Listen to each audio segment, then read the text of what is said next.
Olá, louvado seja nosso Senhor Jesus Cristo, para sempre seja louvado. Glória ao Pai, ao Filho e ao Espírito Santo, como era no princípio, agora e sempre. Amém. Queridos irmãos e irmãs, paroquianos da nossa paróquia Nossa Senhora da Abadia, Lagoa da Confusão, Diocese de Cristalândia, unidos na fé, 18 de setembro, 25º domingo do tempo comum, primeira semana do Saltério. Queremos pedir a Deus que nos dê a sua palavra, que ela possa germinar e brotar dentro de nós, interferindo na nossa consciência, no nosso coração e fazendo com que nós sejamos cada vez mais essa imagem e semelhança dele. O evangelho que a igreja nos traz é de Lucas, capítulo 16, versículos de 1 a 13. O Senhor esteja convosco, Ele está no meio de nós. Proclamação do evangelho de Jesus Cristo segundo Lucas. Glória a vós, Senhor. Naquele tempo, Jesus dizia aos discípulos: um homem rico tinha um administrador que foi acusado de esbanjar os seus bens. Ele o chamou e lhe disse: o que é isso que ouço a teu respeito? Presta conta da tua administração, pois já não pode mais administrar meus bens. O administrador então começou a refletir: o Senhor vai me tirar a administração. O que vou fazer? Para cavar não tenho força, de mendigar tenho vergonha. Já sei o que vou fazer. Para que alguém me receba em sua casa quando eu for afastado da administração. Então ele chamou cada um dos que estavam devendo ao seu patrão e perguntou ao primeiro: quantos deves ao meu patrão? Ele respondeu: 100 barris de óleo. O administrador disse: pega a tua conta, senta-te depressa e escreve 50. Depois ele perguntou a outro: e tu, quanto deves? Ele respondeu: 100 medidas de trigo. O administrador disse: pega a tua conta, escreve 80. E o Senhor elogiou o administrador desonesto, porque ele agiu com esperteza. Com efeito, os filhos deste mundo são mais espertos do que os negócios, do que os filhos da luz. E eu vos digo: usai o dinheiro injusto para fazer amigos, pois quando acabar, eles vos receberão nas moradas eternas. Quem é fiel nas pequenas coisas, também é fiel nas grandes. E quem é justo nas pequenas, também é justo nas grandes. Por isso, se vós não sois fiéis no uso do dinheiro injusto, quem vos confiará o verdadeiro bem? E se não sois fiéis no que é dos outros, quem vos dará aquilo que é vosso? Ninguém pode servir a dois senhores, porque ou odiará um ou amará o outro, ou se apegará a um e desprezará o outro. Vós não podeis servir a Deus e ao dinheiro. Palavra da salvação. Glória a vós, Senhor. Ninguém pode servir a Deus e ao dinheiro. O termo usado era mamão. Mamon significa colocar dinheiro na categoria de Deus. Colocar dinheiro e elevar o dinheiro à categoria de Deus. Ter reverência ao dinheiro como a gente tem reverência a Deus. Viu? Ter adoração ao dinheiro como nós temos adoração a Deus. Isso chama-se servir a Deus e ao dinheiro. Isso não quer dizer que dinheiro é coisa ruim, é coisa boa, só não é Deus. Dinheiro é muito bom, eu fico muito feliz quando a gente tem o suficiente para pagar as despesas da paróquia e a gente sobra um pouquinho para a gente investir em alguma coisa aí para melhorar o nosso ambiente. Eu fico muito feliz quando isso acontece. Fico muito preocupado quando a gente vê que eu tenho que pagar e não tenho esse dinheiro para pagar. Então isso gera um certo sofrimento, uma certa angústia, uma certa tristeza dentro de nós. Mas o importante é que a gente possa dar passos e possa ao mesmo tempo refletir sobre as conquistas da nossa vida e aquilo que a gente pode ou não fazer, aquilo que a gente deve ou não fazer no exercício da nossa fé e no exercício da nossa esperança. O evangelho de hoje nos traz Jesus vai falando, viu, aos discípulos, e ele diga que um grande homem, viu, descobriu que o seu funcionário estava desviando seus recursos. Volta e meia a gente escuta esses trem por aí, né? Viu? Andar desviando os dinheiro por aí. Viu? E aí os superiores, para não resolver o problema, transferem o problema para desviar em outro canto, né? Já vi história até de padre que levou o cofre da paróquia fechado. Pegou o cofre, colocou no porta-mala do carro e levou, né? Viu? O que a gente tem no decorrer desse mundo, dessa história, dessas realidades, é que às vezes esse mundo ele não é de modo nenhum justo. Às vezes a igreja, ela esquece do papel dela de ser exemplo. Quando você vê um bispo sendo preso e vários padres sendo presos por desvios, e a gente acha que está certo, e não houve crime, quando a gente vê outras acusações por aí de desvio de dinheiro, a gente começa a pensar, mas espera aí, gente, há alguma coisa errada nesse mundo religioso.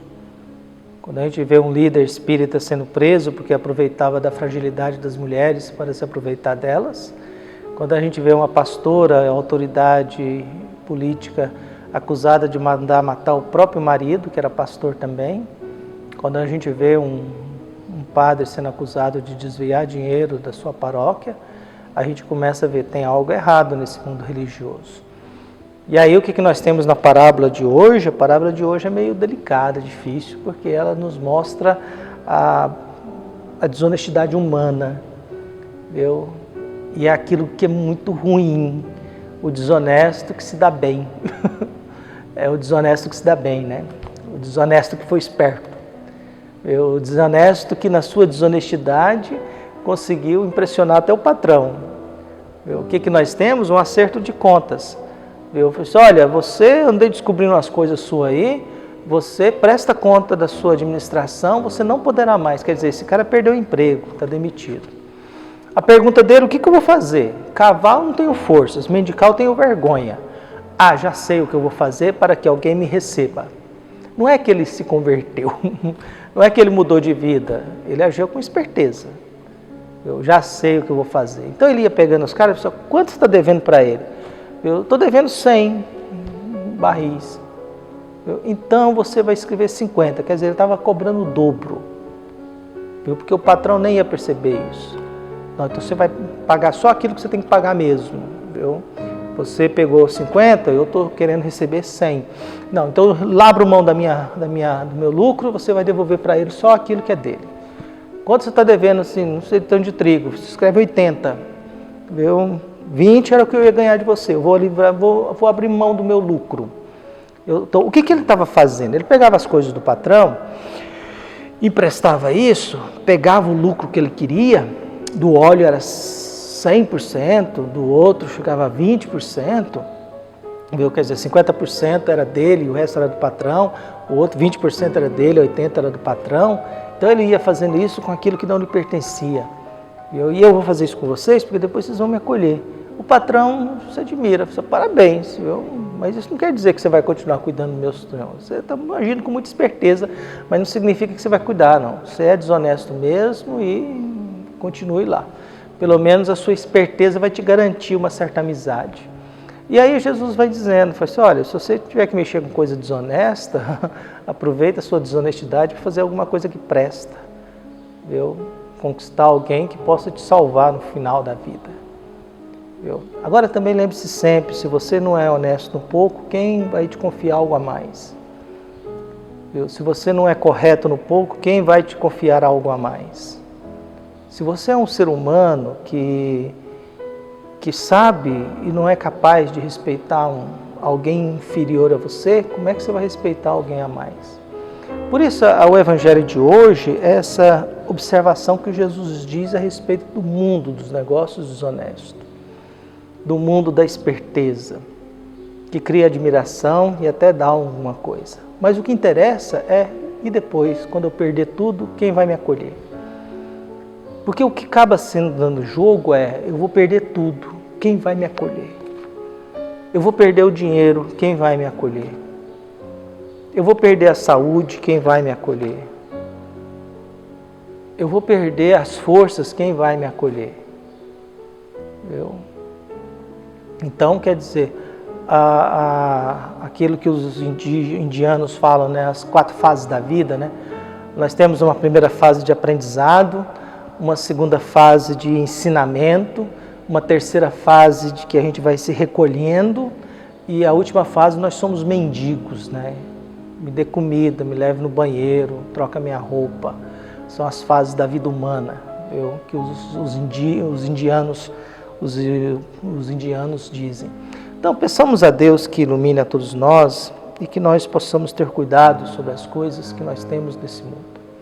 Que Deus possa iluminar e abençoar todos nós para que nós não possamos viver, não vivamos na ganância, não vivamos na arrogância de querer ser mais do que nós somos. Mas sempre na certeza, eu tenho que ter referências a Deus. E fora disso, o que eu tenho é para servir ao mundo. As coisas que a gente tem é sempre para servir ao próximo. A gente tem que pensar nisso. O que eu tenho? E isso me ajuda a oferecer o que para o outro. Acho que é por isso que a gente faz esse tipo de trabalho aqui, independente da quantidade de gente que acompanha as redes sociais da nossa paróquia, o YouTube, que está sendo agora começando, o Facebook, o Instagram. Independente disso, o importante é que se uma pessoa só ouviu algum dia uma reflexão e isso lhe ajudou, é sinal que já valeu a pena. Se uma pessoa só ouviu o que a gente fala e isso ajudou, é sinal que valeu a pena. Se não ajudou, a gente só tem que pedir perdão, mas também não temos a obrigação de ser perfeitos e santos. Se discorda, é um direito e uma bênção, viu? Porque é no contraditório que a gente vai tentando encontrar a verdade e aquilo que nos ajuda a nos aproximar um pouco mais de uma experiência mais saudável. Então, que Deus abençoe e ilumine a todos nós. E lembre-se sempre, não dá para servir dois senhores. Eu preciso saber quem eu vou amar, quem eu vou ter reverência de adoração e de quem vai servir para o bem que eu preciso fazer. Dinheiro é sempre bom para servir e nos ajudar a melhorar a vida e viver com um pouco mais de dignidade. Mas dinheiro não é Deus. Um abraço, até mais.